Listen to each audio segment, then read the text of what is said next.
So today our topic of discussion is weakness, muscle weakness.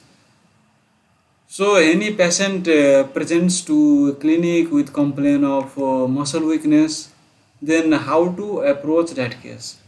So first of all, we need to ask whether the weakness is intermittent or whether it is persistent. Weakness is intermittent versus persistent weakness. I mean to say that whether the weakness is episodic or whether it is constantly present. So let's first of all let's talk about intermittent weakness. We'll discuss about persistent weakness in next slide. So let's suppose the weakness is intermittent. So how to approach that kind of case? So first of all, what you do, you check for myoglobin in the urine. That is called myoglobinuria. Myoglobinuria. And let's suppose there is myoglobinuria is present. Myoglobinuria signifies that there is active muscle damage going on. So if there is active muscle damage going on, then what you do? You do forearm exercise test. In this test, what you do is that you tie a tourniquet and tell the patient to exercise his forearm, and you draw the venous blood sample at baseline, and after 1 minute, 5 minutes, and you check for the rise in serum lactate level after exercise and at baseline. So let's suppose there is lactate level does not rise, then in that case you can think that there is some glycolytic enzyme deficiency.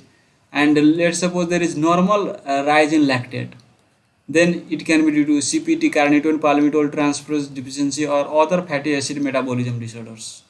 And in that cases, what you go for? Genetic testing. No? Okay. And let's suppose in another arm, let's suppose there is no myoglobin in urine.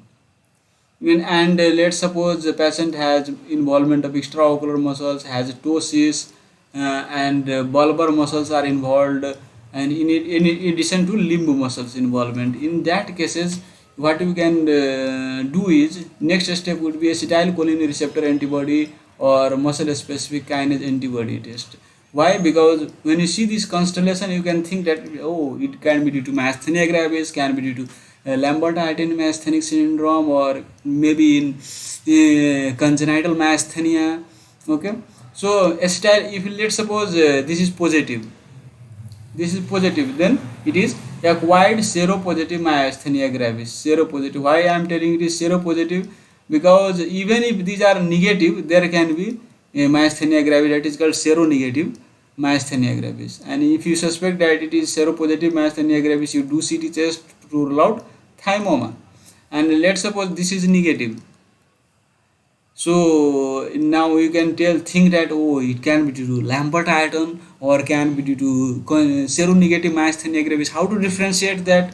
So for that you do repetitive nerve stimulation, and another test is single fiber electromyography. And in repetitive nerve stimulation, if there is decrement on 2 to 3 hertz, repetitive nerve stimulation, if there is decrement, then it is due to lambert myasthenia syndrome. And in single fiber electromyography, if there is increased jitter, then it is due to lambert myasthenic syndrome. But no, then it is due to seronegative myasthenia gravis. Or another condition is called congenital myasthenia, and another is psychosomatic weakness. In those conditions also there can be weakness. So psychosomatic factors should also be considered apart from that these pathologies. Okay. And let's suppose patient has intermittent weakness, but there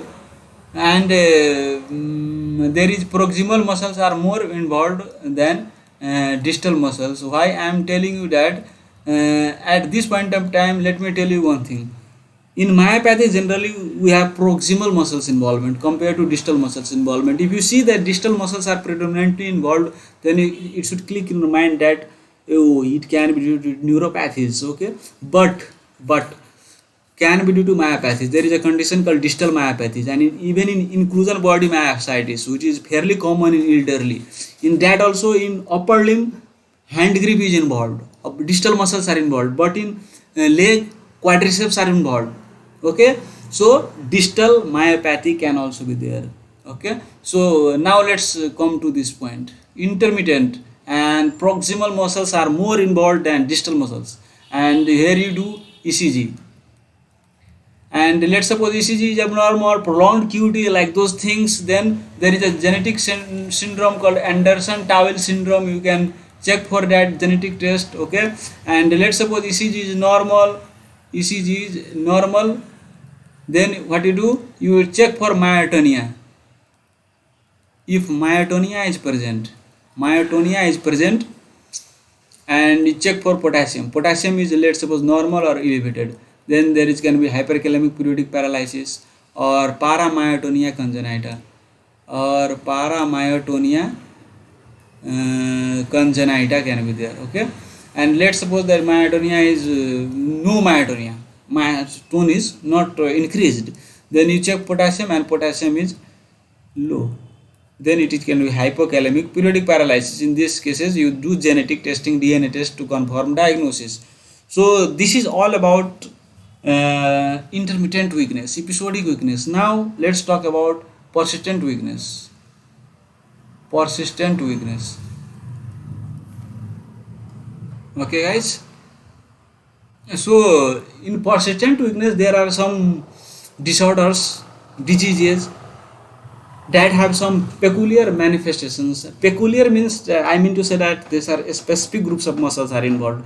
Like let's suppose there is facio scapulohumeral dystrophy. In that cases, facial muscles are involved, scapular winging can be there, and humeral muscles are involved. So, and another condition is inclusion body myositis. I already told you that proximal muscles in the leg and distal muscles in the upper limb are classically involved in inclusion body myositis. And another pattern of persistent weakness, I already told you about distal myopathy, okay. And another is proximal muscles are more involved compared to distal muscles. When you see this pattern and there is persistent weakness, what you can think that immune mediated necrotizing myopathy, maybe polymyositis, maybe dermatomyositis, or anti-synthetase syndrome can in this also. Proximal muscles are more involved compared to distal muscles, and even muscular dystrophies, okay, and mitochondrial metabolic myopathies, endocrine myopathies. Endocrine means thyroid, hypothyroidism, hyperparathyroidism, Addison's disease, Cushing syndromes. Those conditions can cause myopathy, and there can be persistent weakness or can be fluctuating as well, okay. And toxins as well, due to toxins can also cause myopathy, persistent myopathy. And let's suppose there is ptosis and extraocular muscles are also involved. Ptosis, then if it is the fluctuating course, then you can suspect that maybe myasthenia or lambert eaton, but here it is persistent. In that cases, what you have to think, oculopharyngeomuscular dystrophy or mitochondrial myopathies, or can be myotubular myopathy, guys, okay. And this facioscapulohumeral dystrophy, I already told you about distal myopathy. I already told you about inclusion body myositis, okay. And the last condition is the dropped head myopathy or axial myopathy. Axial muscles are involved. It can be due to myasthenia gravis, polymyositis, amyotrophic lateral sclerosis, or hyperparathyroidism, axial myopathies. So in this persistent weakness, what tests you do? Obviously, you check CK levels, you do EMG, you do repetitive nerve stimulation. Obviously, in myopathy, some myopathy CK elevation. When there is CK elevation, it supports myopathy. Okay, guys. And then myopathic EMG confirms muscle disease. Okay, and excludes ALS. Okay, so for excluding amyotrophic lateral sclerosis, you do EMG. Okay.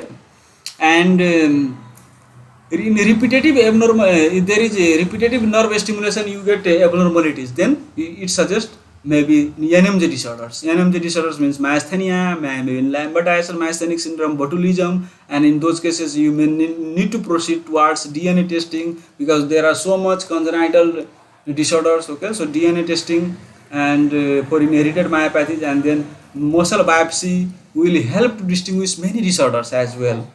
Okay, so that's all for today. Thank you.